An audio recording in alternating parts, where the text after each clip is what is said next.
Olá a todos e sejam bem-vindos a mais um episódio de Conversas de Café. Eu sou Francisco Batalha e, como sempre, comigo tenho Daniel Ferreira e Pedro Fortuna. A semana do Spotify Wrapped, da tempestade Dora e das novas medidas para o estado de emergência e para o Natal. Foi uma semana bastante longa e queria só lançar aqui o primeiro tema, que é precisamente o Spotify Wrapped, que isto foi, de repente, começou dezembro e toda a gente, saiu a informação do Spotify, toda a gente a partilhar, e eu, apesar de ter partilhado e de ser curioso para ver aquilo que as pessoas andam a ouvir no Spotify, acho que tivemos pá, aí 3 dias em que só via, em que só se ia nas histórias do Instagram o Spotify Wrapped. Daniel e Pedro, querem comentar aqui este assunto? Bom, se me permites começar com a questão do Spotify, por acaso eu nem sequer sabia o nome disso, só descobri agora por tu disseste, mas é muito interessante e eu gostava de ter visto assim estatísticas minhas, só que eu uso o Spotify do meu irmão, que por acaso é o senhor que nos trata das redes sociais. Agora, só aqui para abrir assim um parênteses. Mas pronto, como eu uso o Spotify dele, acabam por aparecer sempre as músicas dele lá nas estatísticas e as minhas não. Portanto, infelizmente, não tenho esse privilégio. Mas sim, por acaso gostei muito de ver as pessoas a partilhar. Assim pude ficar com uma melhor opinião sobre algumas, a mesma sobre outras tantas, e piorei a minha opinião, claro, sobre algumas pessoas. Olha, eu por acaso tinha aqui um tema para falar. Nós estamos a gravar isto no domingo e ontem foi aquele trágico acidente em que morreu a senhora Sara Carreira. A senhora não, que ela tinha mais ou menos a nossa idade. Mas aqui anotado um senhor de cuja morte eu também queria falar, o senhor Destagne, que foi presidente de França. Ele foi um presidente, para quem não sabe, que pertenceu àquele centro-direita europeu, mas particularmente francês, que dava também ênfase ao Estado Social, mais conservador e assim, que vem desaparecendo na Europa e particularmente em França, onde a direita está quase toda dividida entre a senhora Le Pen e os que votam no senhor Macron, que não é propriamente uma pessoa de direita tradicional. Portanto, isto aqui é só para começar, porque nós temos ouvido alguns comentários de pessoas a dizer que nós agora já não ensinamos quase nada no podcast e não sei o quê. Então agora tu, falei-vos aqui um bocadinho do Sr. Destagne, que era um dos 3 ex-presidentes de França ainda vivos, que é para não ouvirmos mais comentários desse género. E também, outro tema que eu trouxe aqui foi o fim da greve de fome dos senhores empresários, acima de tudo empresários da restauração que tinham ficado à porta da Assembleia da República, o senhor Lubomir, que tinha comparado o António Costa ao Milosevic. Eu não quero estar aqui a falar muito sobre a Jugoslávia, porque já fiz isso no dia que fui eu a apresentar, mas ele já veio pedir desculpa entretanto. O senhor Milosevic não era propriamente uma pessoa fantástica. E pronto, se calhar vou deixar aqui este tema para caso queiram comentar e se a discussão se alongar eu dou a minha opinião depois. Mas sobre os senhores empresários ou sobre o Milosevic? Se Ou quiser sobre falar a Sara sobre o Carreira? É que Milosevic também pode. foram tantos temas, é Sara Carreira, o senhor francês. Toma, o Francisco Batalha mandou uns, eu mandei outros tantos Ah. e agora decides. Sobre o presidente francês, honestamente, não tenho muito mais a acrescentar, acho que disseste tudo. Agora as pessoas também estão contentes que já ensinaste qualquer coisa, Daniel. Pronto, portanto, já podemos prosseguir com conversas menos relevantes. Mas outra pessoa, morreu muita gente esta semana, mais uma vez. Os nossos podcasts estão-se a tornar pequenos obituários. Mas não morre o podcast. Ainda não morreu. E eu, para terminar, e portanto, tu falou sobre a Sara Carreira, outro falou sobre um ex-presidente francês, e eu agora vou falar sobre assim, um filósofo ensaísta, só para também ser relevante, não é? Porque também morreu Eduardo Lourenço esta terça-feira. Sei que já foi quase há uma semana, e portanto, pronto.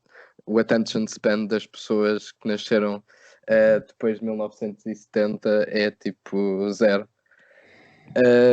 Mas a verdade é que o senhor morreu e também foi uma das pessoas mais importantes e que nunca esteve particularmente associada à política, apesar de ter tido uma influência enorme na forma de pensar de muita gente em Portugal e teve sem dúvida uma influência enorme na nossa cultura e na nossa forma de nos ver mais do que outra coisa a nós próprios. Mas agora que acabaram os obituários, vamos para coisas mais engraçadas, que foi o facto de, primeiro, o Sr. Lubomir, ou por desconhecimento, não é? Geral, ou por já estar assim um bocadinho fraquinho, também já estava há quase 6 dias sem comer, não reconheceu o Chicão. Disse, e tal, não sei o que é que o senhor é, não sei de que partido é que é. Não conheceu. Diz Epá, ele. primeiro achei um bocadinho chato, não é? Assim, também humilharam um rapaz daquela idade, quer dizer, o homem, pá, não sei, achei um bocadinho chato. E humilhar assim o Chicão. Mas mais grave do que ele ter sido é o facto de o Chicão se ter deixado humilhar. Saiu agora também outra sondagem que diz que o CDS terá cerca de 1% dos votos nas próximas eleições legislativas, ou se fizesse eleições legislativas agora teria cerca de 1% dos votos, que é metade da Iniciativa Liberal. Quer dizer, na verdade, menos de metade da Iniciativa Liberal. Pá, não é? E depois, ver um líder de um partido a ter, no fundo, quase embaraçado por ser, não é, líder. Pá, achei que foi o momento alto da semana, pelo menos para mim. Isso demonstra, na minha opinião, o fraco papel que o Chicão tem andado a desempenhar enquanto líder do CDS. Mas também eu percebo que o facto de não estar na Assembleia não seja uma coisa fácil, mas o CDS tem vindo, na minha opinião, a ir de mal a pior. Não nas suas intervenções que faz no Parlamento, mas o facto do partido estar bastante confuso interiormente, ou seja, há muita gente que não sabe muito bem o futuro do CDS, e eu acho que isso põe um bocadinho o CDS em pânico, mas pronto, também não quero aqui dizer muito mal do partido no qual tenciono votar, fazer parte desses 1% que vota no CDS, portanto, só para comentar isto não se faz, anunciar-se assim o voto nos podcasts. Opa, isto... As pessoas têm que saber as realidades. Tem que ser. Uma pessoa que é para as pessoas não, que é para depois as pessoas também não dizerem que este podcast é só de pessoas que votam no PS, quando a única pessoa aqui que votou no PS... Ninguém votou aqui no PS alguma vez, ou já votaram no PS? Eu votei no PS nas europeias, mas já tinha explicado porquê, mas volto a explicar. Porque eu sabia que o PS ia ganhar em outubro e acho importante aquilo... quem representa Portugal na Europa ter as mesmas ideias de quem está à frente de Portugal, para não haver confusões, vou deixar assim. Muito bem, agora é a minha vez, não é verdade? Eu queria pegar aqui um bocado naquela questão do Chicão e do Lubomir não o ter reconhecido, etc, etc. É assim, eu acho que é uma coincidência enorme o Sr. Ventura não por parte do Lubomir, que disse não gostava dele e também não o recebeu, mas todo aquele conjunto de pessoas recebeu o André Ventura quase em festa, ninguém lhe fez nada, falaram com ele, não sei o quê, tudo. E depois, por coincidência, o líder da direita, que parece ser o menos popular, que até saiu a tal sondagem que lhe dava 1%, e que especialmente nas redes sociais é muito gozado, por coincidência, é logo esse senhor que é humilhado e com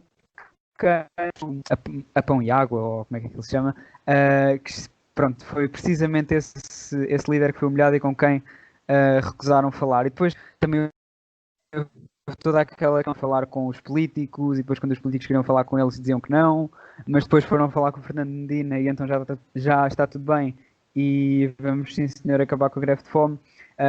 Acho que foi assim, foi tudo um bocado estranho. O que também foi estranho aqui, note-se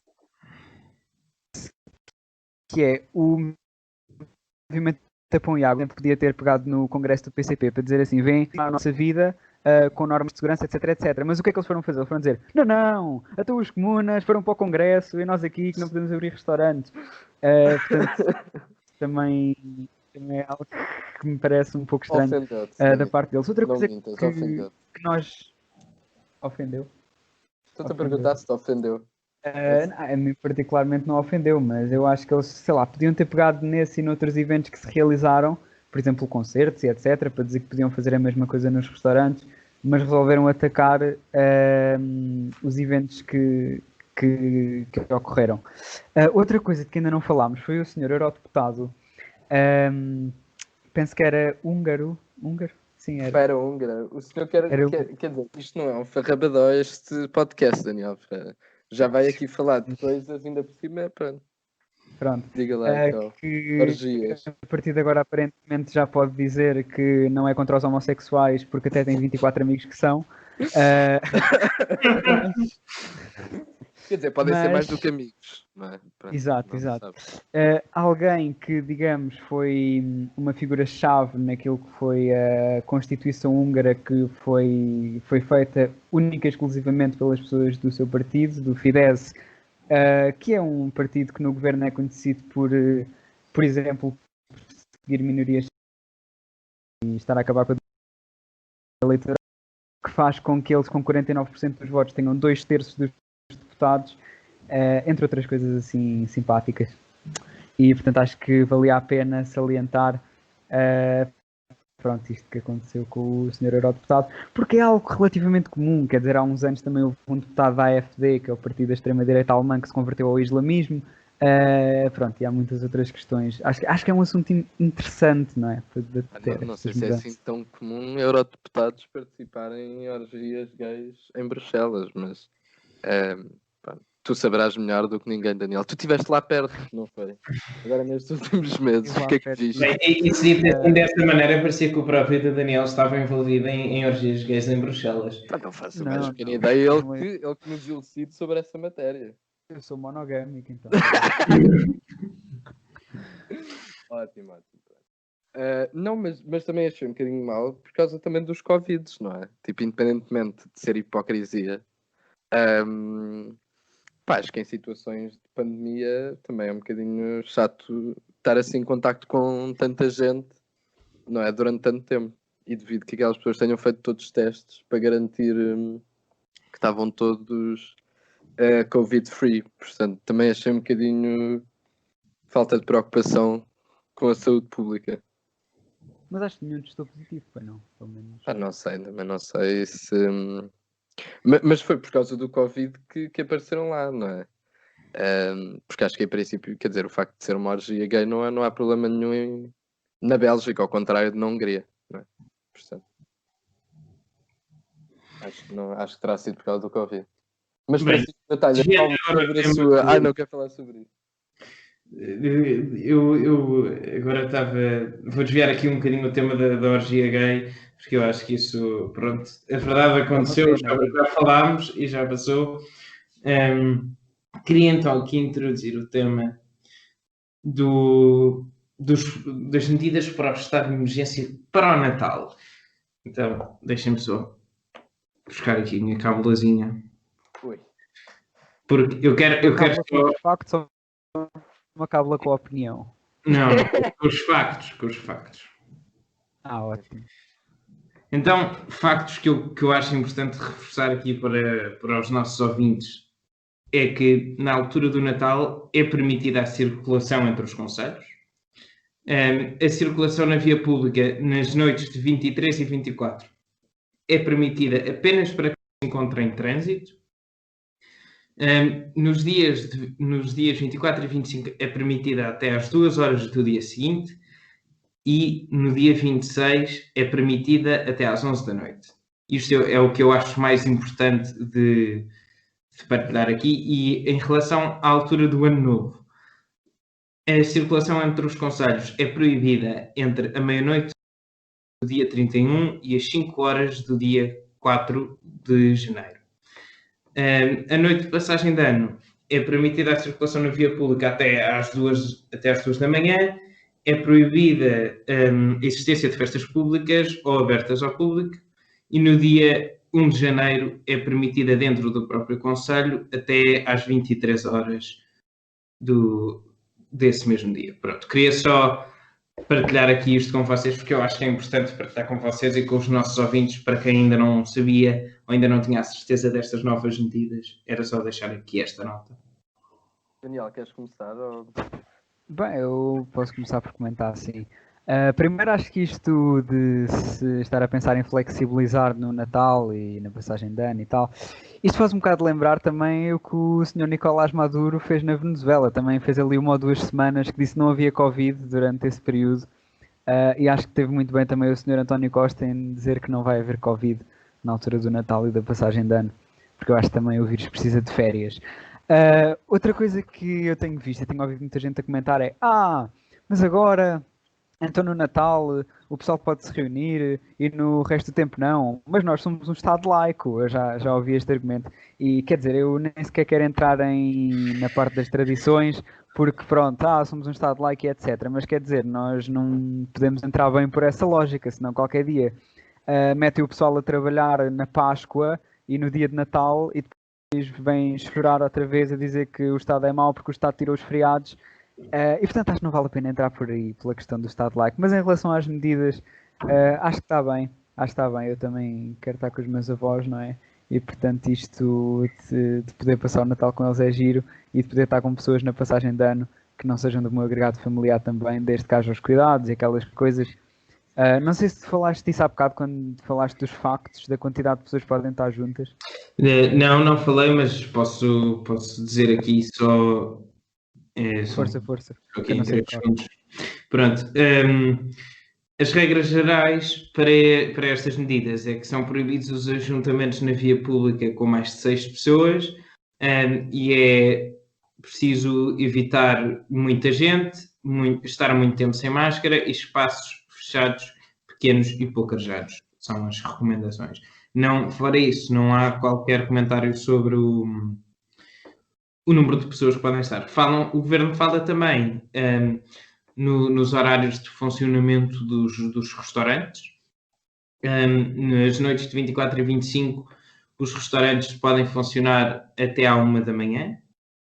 Pelo menos é a ideia que eu tenho. No dia 26, o funcionamento dos restaurantes é permitido até às 15h30, nos concelhos de risco muito elevado e extremo. Nos dias 24 e 25, os horários de encerramento não se aplicam aos estabelecimentos culturais.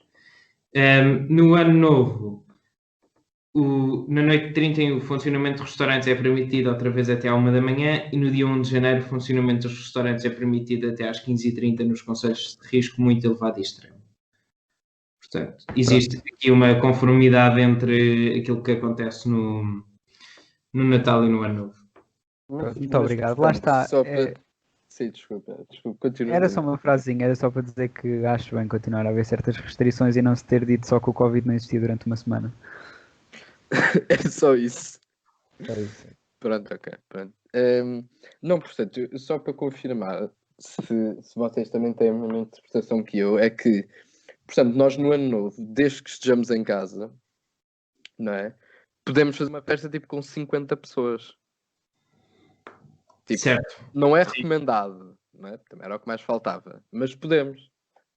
Sim. Portanto, Nada te impede. São pessoas. Pronto, mas és contra, olha que assim eu já não te convido. Não, eu sou contra, pelo contrário, eu só queria era ter a certeza para poder organizar melhor a minha passagem de ano. Pronto, era mais por causa disso do que propriamente, mas se não queres eu acho que não há nada que impeça, mas acho que a decência, não é? E é uma coisa que tem faltado. A consciência, e daí também não sei, mas pronto, a decência e a consciência são importantes. Portanto, acho que apesar de, em teoria, poderes fazer uma festa em propriedade privada com 50 pessoas, acho que não é aconselhável. Pronto. Portanto, o Dr. Francisco Batalha já fez as recomendações neste boletim informativo e agora Francisco Batalha não vem. Sim, pronto. Depende. Se tu fores, eu não vou. Se tu não fores, eu vou. Portanto, tá bem. Porque é a diferença de serem 49 e 50 pessoas. Pronto. Pois, exato. Coisas sérias. Pronto, que os ouvintes também não têm que estar a ouvir estas tristezas. O que é que eu acho sobre isto? Acho bem, no fundo concordo plenamente com o Daniel, acho que finalmente tinha que haver este abrandamento, também tem havido menos casos, supostamente já passámos o pico da segunda vaga, e no Natal, quer dizer, a não ser que tivesse muito grave, era óbvio que iriam haver, pelo menos temporariamente, alguma suspensão das restrições mais gravosas, e portanto nesse sentido acho que sim. E acho que foi muito interessante que Portugal, ao contrário do resto, ou pelo menos de muitos países da União Europeia, não de facto impingiu um número limite de pessoas, por exemplo, por caso ou por local onde seria realizado o Natal e o Ano Novo. Por exemplo, na Alemanha falam-se em 10 pessoas, na Bélgica uma família, Espanha 6. Mas eu acho que a Grã-Bretanha, portanto o Reino Unido, tem aquilo que é para mim as melhores restrições, melhores no sentido das mais interessantes, que eu alguma vez já vi para o Natal. Portanto, entre dia 23 e 27, 3 agregados familiares podem formar uma bolha de Natal temporária, não é? Para que possam, em conjunto, passar a época natalícia. Eu não faço a mínima ideia como é que as autoridades, portanto a polícia e outros tipos de coisas, não sei como é que ele também funciona no Reino Unido, vão apurar isto. Porque, de facto, é possível, mas as pessoas têm que andar lá, tipo, com, sei lá, recibos de papéis do IRS, e pronto, pá, na minha casa vive esta pessoa, e, portanto, como pode ver, Sr. Agente, tipo, o meu tio, pronto, tem aqui uma casa que de facto dá para todos, não é? E portanto tivemos que ir todos para lá. Mas não se preocupe, estão aqui todas as provas sobre os nossos agregados familiares. Achei brilhante. Mas sim, também não há restrições ao movimento, o que faz sentido no Natal. Muitas pessoas passam o Natal com as suas famílias e muitas vezes não residem grande parte do ano no mesmo sítio onde residem as suas famílias, portanto, e mesmo especialmente também, e nenhum de vocês também falou disso, mas eu acho que especialmente para os estudantes também é muito importante. Há muitos estudantes que estudam, especialmente universitários, que estudam fora e longe das suas famílias, e eu acho que é particularmente importante que seja possível que passem o Natal em casa, porque certamente não tem sido também fácil ao fim de um semestre inteiro longe da sua família. Acho que também é um bocadinho o mínimo, tendo em conta a situação atual. Eu acho que aquilo que tu estás a dizer é de facto importante para os estudantes, mas acho que há aqui um outro fator que é ainda mais importante, que é o facto de, primeiro, o facto de permitir esta circulação é bom não só para as famílias, mas também para os idosos, porque foi um ano muito pesado, um ano em que muitos deles se sentiram ainda mais sozinhos, e o facto de permitires haver esta circulação e este género de coisas tem em consideração, pronto, todos aqueles que moram longe da sua, vou dizer, terra natal, e que agora têm uma hipótese de voltar. Acho que também esta perspectiva de podermos estar juntos no Natal e de um bocadinho mais proximidade familiar tem também aqui um certo fator de começar o motor da economia outra vez, porque esta altura do Natal é uma altura em que há muitas compras, há muitas trocas, há muitas coisas a acontecer, e é muito importante para a economia e para muitos negócios que isto aconteça. Portanto, acho que o facto de pensarmos, de facto vai haver uma família que são 30 que vão estar todos juntos, 30 sendo claramente um exagero, quando eu digo uma família são vários agregados familiares, que vão estar juntos, é ótimo para a economia porque significa que vai haver muito dinheiro a ser gasto, e não se fosse só, por exemplo, as 5 pessoas que moram na mesma casa. Pronto, acho que isso também é um fator importante. Sim, se não tiverem mais nada nenhum de vocês a dizer sobre este assunto, eu também queria passar para outro que tem basicamente a ver com isto. Espera aí, deixa-me só então faz favor, doutor, por favor. Oh, por amor de Deus. Olha, além daquilo que tu disseste do Reino Unido, a Bélgica, não sei se chegaste a ver isso, além daquilo de só poder haver um agregado familiar, eles têm uma regra que é só pode ir uma pessoa ao mesmo tempo à casa de banho. Ai, pá, não sabia. Portanto, isso é incrível. Eu acho... Tu realmente sabes muito sobre a Bélgica, Daniel. Esta semana informaste muito sobre aquilo que se dá a passar na Bélgica. Orgias, não é que a Bélgica idas à casa de banho. Exatamente. Mas Primeiro, o país que não consegue controlar uma orgia com 25 pessoas, aparentemente vai conseguir controlar quantas pessoas é que estão na casa de banho ao mesmo tempo numa propriedade privada. Isso, a meu ver, não é o meu, isso, a meu ver, não é o maior problema. A meu ver, o maior problema é qual é que é a lógica por trás desse... Exatamente. Pá, se calhar os contágios acontecem muito porque a questão é as pessoas não irem ao mesmo tempo à casa de banho, Daniel. Que é uma coisa que normalmente acontece muito, não é? Especialmente em casas, é super comum juntarem-se às vezes 15 pessoas numa casa de banho. Então não é? Tipo, é uma coisa normalíssima. Não, mas isto é daquelas coisas, pá, que se acontecesse em Portugal, isto é o Tugão, lá estão estes gajos sempre a inventar, isto em Portugal, tudo, país de terceiro mundo. Mas como são os senhores belgas, as pessoas procuram não comentar muito isto, também porque podem sofrer algumas represálias, não sei. Não, mas também se fosse em Portugal o que tu vias era depois no Natal uma quantidade absolutamente obscena de fotos nas redes sociais de tipo a maior quantidade possível de pessoas dentro de uma casa de banho. Porque o português tem sempre uma enorme necessidade de sempre dizer não podes fazer. Então pronto, eu vou fazer. E pensar logo, como é que podemos contornar? Até o Marcelo fez isso no início, na praia. Pois sei. É inerente, já Eduardo Lourenço falou sobre isso, não é? É inerente à nossa condição de português a sempre arranjar uma forma de contornar as regras, mesmo que não tenhamos qualquer benefício nisso. É verdade, acho que é uma coisa muito dura.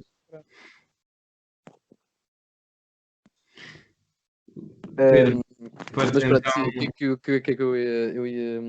sobre as vacinas. Era sobre isso que eu queria falar. Okay. E sobre o plano de vacinação, que eu acho que já saiu, portanto, assim, basicamente o esboço, mas ainda não saiu a versão final. Eu acho que sobre a questão das prioridades não há muito para referir. Nenhum plano é perfeito em termos de prioridades, são escolhas que têm que ser feitas. Quer dizer, também não concordo com a ideia de um plano é um plano, quer dizer, também acho que os critérios têm que ser minimamente legítimos, mas neste caso parece-me que fazem o mínimo de sentido. Portanto, também não vou entrar muito por aí. O que me parece um bocadinho mais... E também quero outra coisa, congratular o governo sobre a questão de, que em princípio seria óbvia, de ser, portanto, a vacina ser gratuita e de ser opcional. O que também são coisas bastante importantes. Contudo, nós não vamos poder escolher qual é a vacina que vamos tomar. Portanto, é tudo uma questão de sorte, presumo. Mal, parece os liberais, agora com a coisa da liberdade de escolha e da vacina e não sei o quê. Eu realmente sei que pronto, os seus exemplos não é, ideológicos não são muito dados a liberdades de escolha, mas é uma coisa importante. Não sei se sabe. Olha, o Pedro aqui a atacar o Daniel. Não que eu tenha nada contra o comentário que tu fizeste. Então, mas as vacinas para serem lançadas não precisam de passar numa série de testes, etc. Mas Pedro Fortuna não confia nesses testes. Não, olha, por acaso também queria falar sobre isso. Fortuna desconfia das instituições democráticas. Pedro Fortuna, no fundo, assemelha-se a Donald Trump e a Vitória Orbán. Não, é isto que eu tenho tirado aqui, aquela coisa... E o Acordo de Paris, concorda ou também acha que são fake news? A questão é que, independentemente das vacinas funcionarem ou não, como o Dr. Daniel deve saber, certamente, porque é um homem muito informado, que elas não têm a mesma eficácia e muito menos os mesmos efeitos secundários. Portanto, uma vacina, apesar de ser, portanto, não ter problema nenhum de não apresentar efeitos secundários graves, não é? Porque isso, em princípio, eu presumo que a União Europeia irá garantir que não acontece. Podem ter mais efeitos secundários negativos e podem não ter a mesma eficácia. Por exemplo, há vacinas que têm uma eficácia de 94%, 95%, mas, por exemplo, eu penso que é da AstraZeneca que só tem uma eficácia de 70%. Portanto, porquê é que eu não é tomar a vacina que é mais eficaz?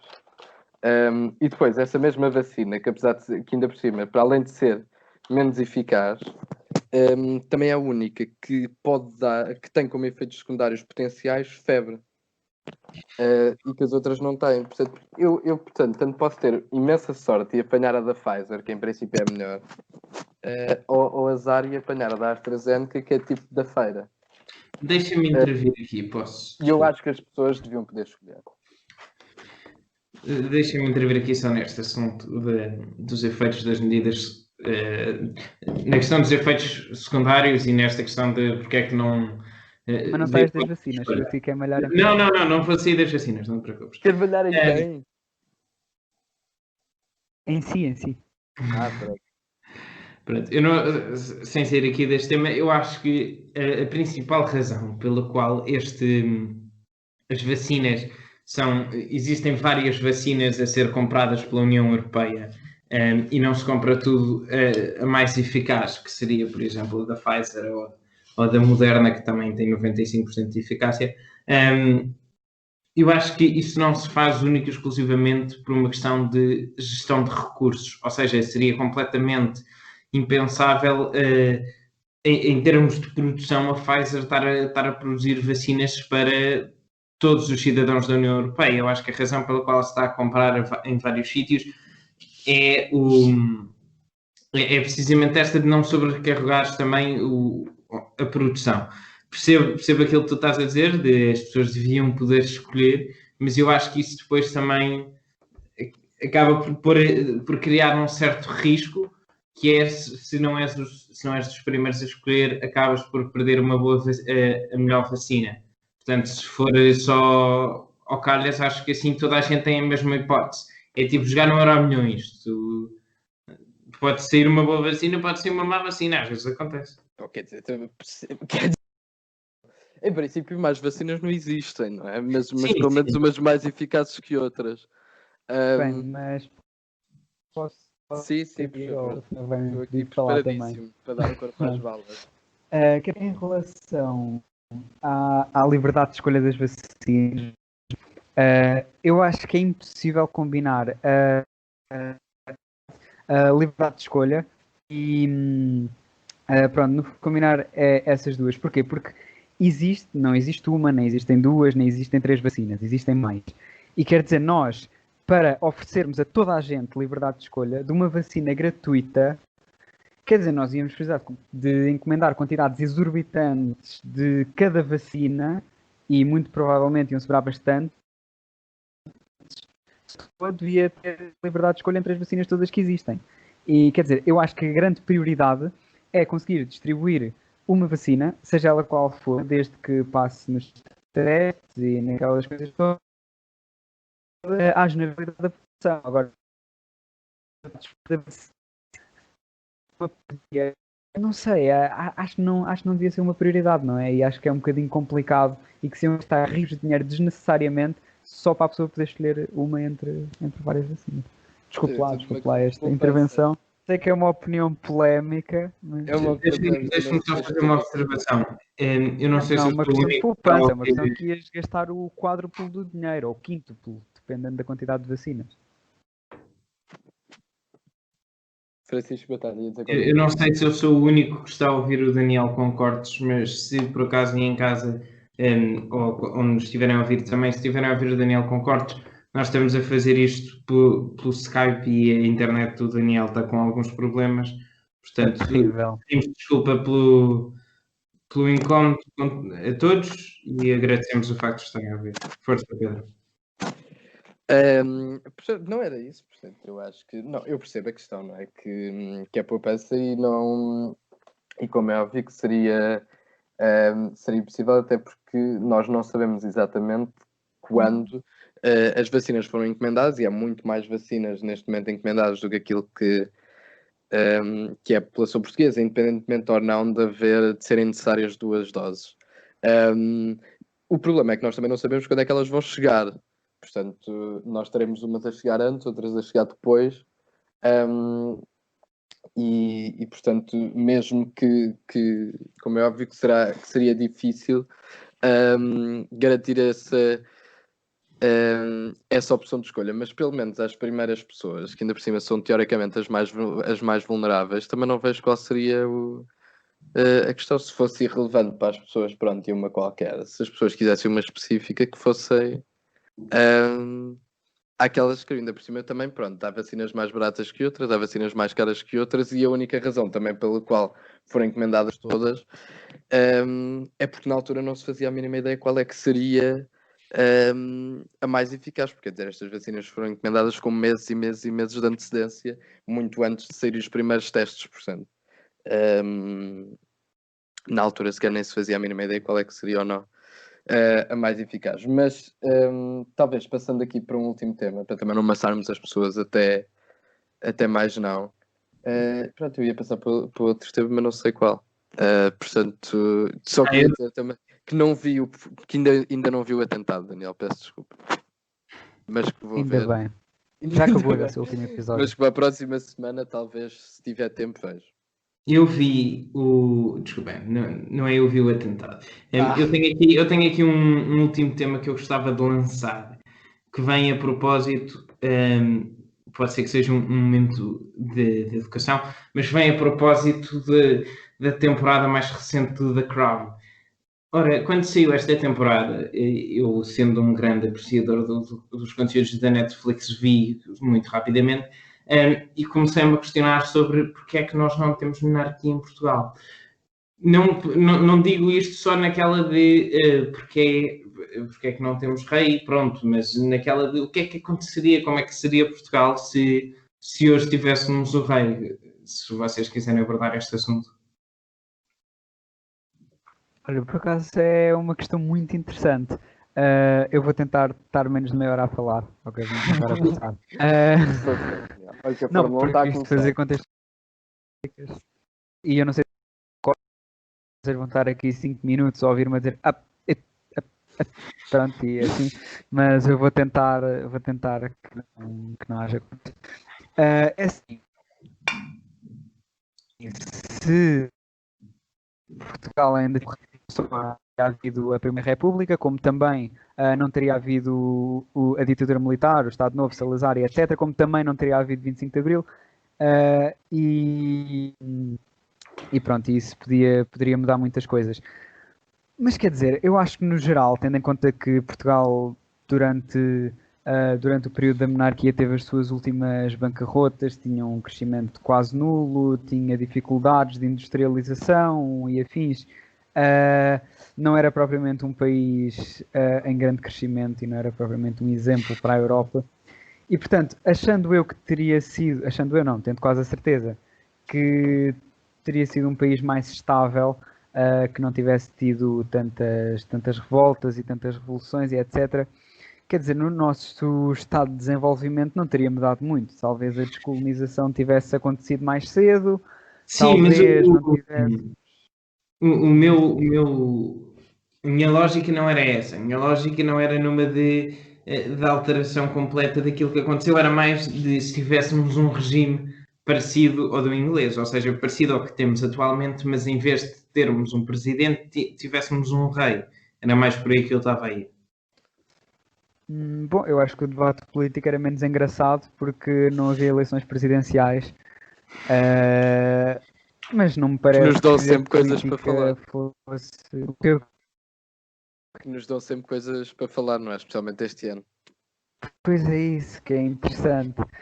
Não, mas ia haver menos eleições e se fosse algo como existe em Inglaterra ou como existe no norte da Europa, onde o rei tem menos poderes do que o nosso presidente atualmente, que também não os costuma exercer muitas vezes, acho que não ia mudar substancialmente grande coisa na política portuguesa. Olha, já eu, por acaso, discordo. E acho que este programa tem sido muito ditado por nós discordarmos, Daniel Ferreira. O que é que se passa? Se calhar não votamos os dois no PS. Isso no título do programa. Se calhar não votamos os dois no PS. Não, mas olha que no PS as pessoas também discutem. Pois. E muito. Também são muitos, não é? Pronto. Não, mas eu também quero ser relativamente sucinto e despachar também um bocadinho isto. O que eu acho é que, primeiro, seria quase impensável dar a um rei os poderes que são dados atualmente a um Presidente da República. Isso não acontece em basicamente sítio nenhum do mundo e, portanto, também devido que acontecesse em Portugal, por exemplo. Então, no Reino Unido, a rainha... No mundo ainda acontece. Diga lá, por exemplo, na Tailândia... e no Médio Oriente também tens umas quantas, em África. Eu ia falar no mundo democrático, não é? Pronto, não. Eu ia falar no mundo que interessa, não é? Pronto.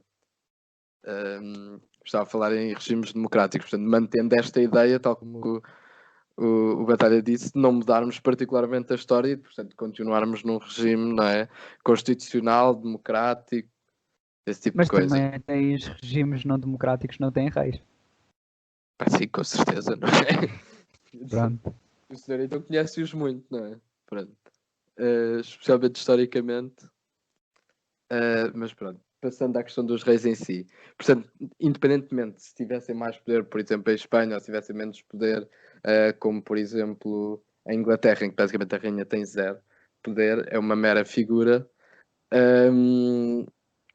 Acho que o rei teria pouquíssimo poder e não sei até que ponto é que depois, eventualmente, tal como está a acontecer em Espanha, acontece em Espanha e noutros países, em que cada vez mais se questiona a vantagem de ter uma monarquia.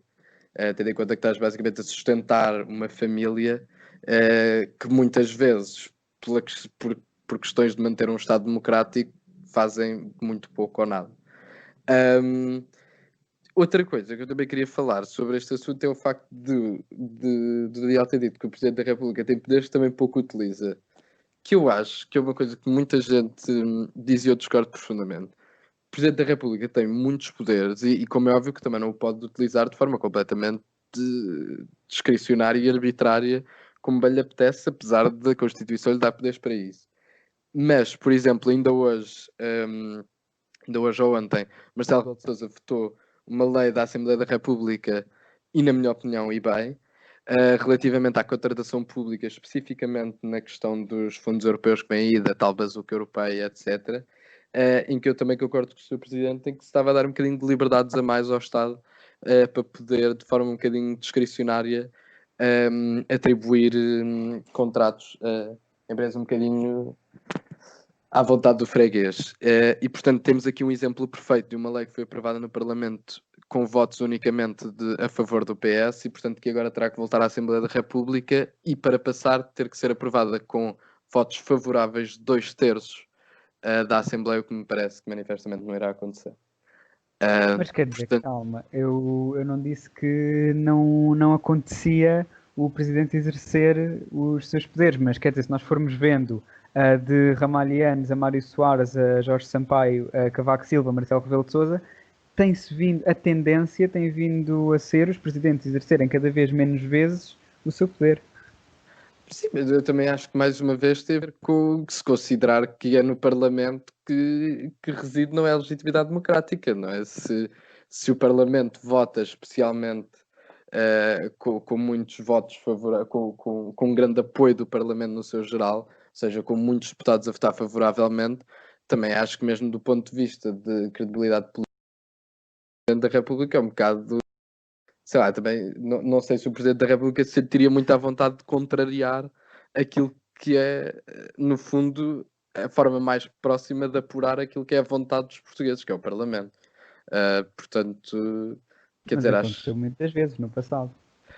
Mas as pessoas agora estão um bocadinho mais decentes, sabes? E acho que também não.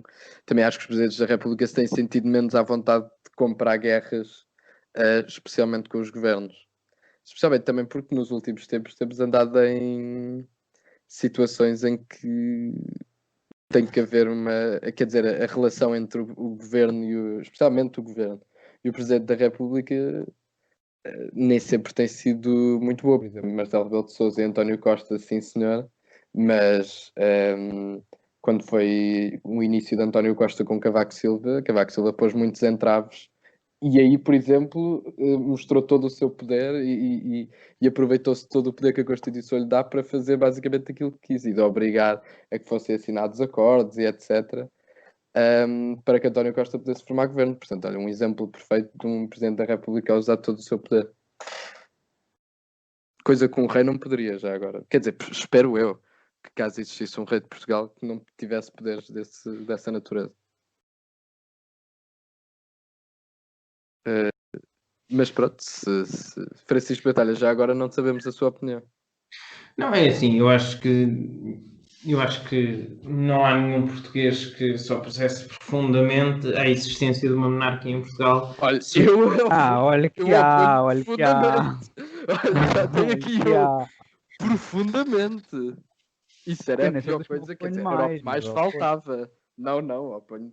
Olha, já temos aqui 2.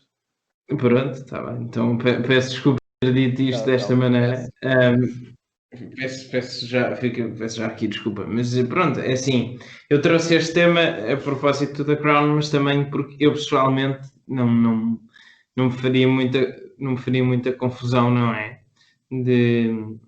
Se de facto Portugal fosse uma monarquia. Eu acho que se mantivessem as coisas minimamente parecidas àquilo que temos atualmente, não é? Apenas com o rei a substituir o presidente, acho que seria uma coisa perfeitamente legítima. Mas pronto, isto é apenas a minha opinião. Mas eu agora também quero, peço desculpa, eu sei que este programa vai ficar grande, mas acho que estamos mesmo a tocar num assunto interessante.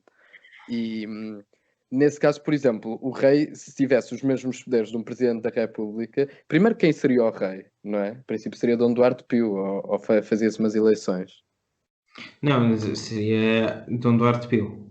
Pronto, então tu vais dar a uma pessoa, pura e simplesmente baseada no facto dela ser descendente direto de outra, poderes enormes, por esse simples facto, quer dizer, a pessoa, que raio de capacidades é que a pessoa tem? Porque toda a questão de uma eleição é nós podermos perceber e nós podermos decidir, tipo, ok, Marcelo Rebelo de Sousa tem um conjunto de características que eu acho que são as mais apropriadas para desempenhar este cargo e, portanto, vou confiar nele um conjunto de poderes que em Portugal até são bastante grandes e eu vou confiar que ele os irá exercer da melhor maneira. Um rei, quer dizer, eu não tenho nada a dizer sobre se o senhor é rei ou não. Quer dizer, e como é que eu sei que ele é capaz? Não sei, tenho que confiar cegamente que os géneros são os melhores. É assim, já houve monarquias eletivas, não é? Por exemplo, pronto, na Noruega, eu sei que fosse Polónia. Isso. E também não sei qual seria a vantagem de ter pessoas durante tanto tempo. Não percebo mesmo. Gostava de ver que me disseste, na tua opinião, qual seria a vantagem de termos um rei em Portugal? Eu acho que, imagina, não é muito uma questão de vantagem. Eu acho que a maior vantagem, a meu ver, é mesmo uma de, primeiro, coisas, não tens eleições de 4 em 4 anos para trocar o presidente, que eu não estou a dizer que eu sou contra a existência de um presidente em Portugal ou contra a existência de eleições de todo, mas eu acho que era menos uma coisa que tinha que acontecer. Mas portanto, no fundo, o teu argumento é que eleições são uma coisa chata, dá trabalho e, portanto, quanto menos melhor. Não é por aí que eu estou a ir, é mais naquela de... É assim, eu pessoalmente eu não me importava também por curiosidade de viver numa monarquia, acima de tudo isso. É mais uma questão de estética também. Não é toda uma questão de estética, é uma questão de curiosidade, de facto, de como é que é o viver numa monarquia, de ter o país... Experimentar, como que experimentam os sapatos. Olha que analogia, exatamente, era para experimentar, como quem experimenta os sapatos. Pronto, então pode sempre viver para a Inglaterra ou para a Espanha aqui ao lado e pode experimentar. Eu até ia viver para a Espanha, mas eu não me entendo bem com os espanhóis. Agora ir para a Inglaterra, se me quiserem oferecer trabalho lá, vou feliz e contente. Vai, depois aí experiencia à vontade de ter uma senhora de 90 e tal anos, não é? Tipo, dedicada a ela. Isso, exato. É sempre... Não, mas é assim, eu trouxe este tema não porque eu acho que devíamos implementar a monarquia em Portugal, mas acima de tudo porque achei interessante falarmos sobre isto, não é? Sim. E eu também, achei que realmente se levantou aqui uma questão que eu acho que nunca na vida nos teria ocorrido levantar. E desconhecia profundamente este ódio de Pedro Fortuna à existência de uma monarquia em Portugal. Não só a existência de monarquia em Portugal, mas no mundo. Eu acho que tudo o que seja... Acho que felizmente a humanidade percebeu a tempo, percebeu a certa altura que esta coisa de termos pessoas que, por obra e graça do Espírito Santo, e literalmente era por essa razão que lá estavam, por obra e graça do Espírito Santo, terem poder e terem cargos e, consequentemente, terem que ser sustentadas, é uma ideia absolutamente absurda. E para além de eu não ver qualquer tipo de vantagem. E, como podemos ver, no Reino Unido, eu também não percebo quais são as vantagens. Bom, mas, por favor, Daniel Ferreira. Sim, eu queria só aqui abrir um parênteses. Primeiro, nem todas as monarquias têm a origem absolutista que têm algumas das monarquias ocidentais europeias. Nem todas são assim. e nem todas tiveram essa origem. E depois, pronto, eu sou insuspeito de ser monárquico, como vocês sabem, certamente quem nos ouve também sabe. Mas normalmente os argumentos utilizados são: o primeiro, a despesa, porque, e isto é um facto, a Presidência da República Portuguesa gasta mais dinheiro do que muitas casas reais por essa Europa fora. E o outro argumento utilizado é a isenção, que dizem não ser garantida num Presidente da República, mas que dizem ser garantida num rei, que é uma coisa que eu já acho um bocado rebuscada, mas normalmente usam como exemplo as monarquias do norte da Europa, onde os monarcas, pelo menos aparentemente, são isentos. Porque, quer dizer, há argumentos monárquicos além do era giro. E pronto, era só este. Eu reconheço que o era giro não é todo um bom argumento, não é? Eu tenho perfeita noção disso. Mas, portanto, os argumentos são, portanto, a potencial isenção, não é? Que nem sempre é conseguida nem num sistema presidencial, nem num sistema monárquico, como tu disseste também. E, portanto, custos. Portanto, se puder poupar uns trocos também. Pelo menos os dois que eu mais ouço. Bem, eu também ouço muito a questão da unidade e a questão da continuidade. Portanto, tu teres uma figura unificadora, por ser uma pessoa que, mais uma vez, também está associada à questão da isenção.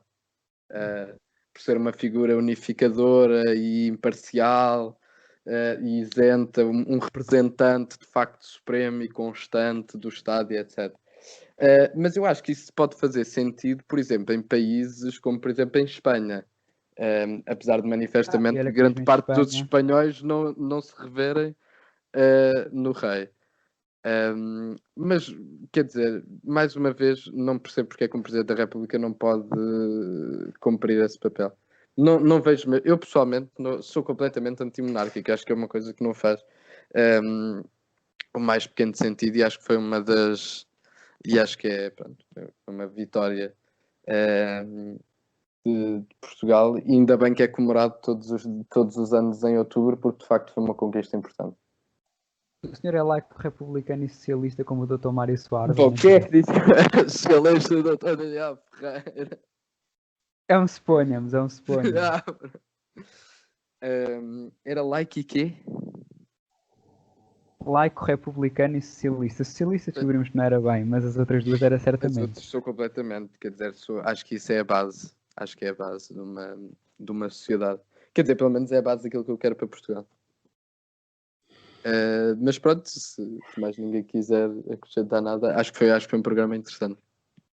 Pronto, e acho que ao fim de quase uma hora de podcast, acho que com esta nota sobre a monarquia e este tema final que se alongou tanto, acabamos mais um episódio de Conversas de Café. Obrigado e até para a semana.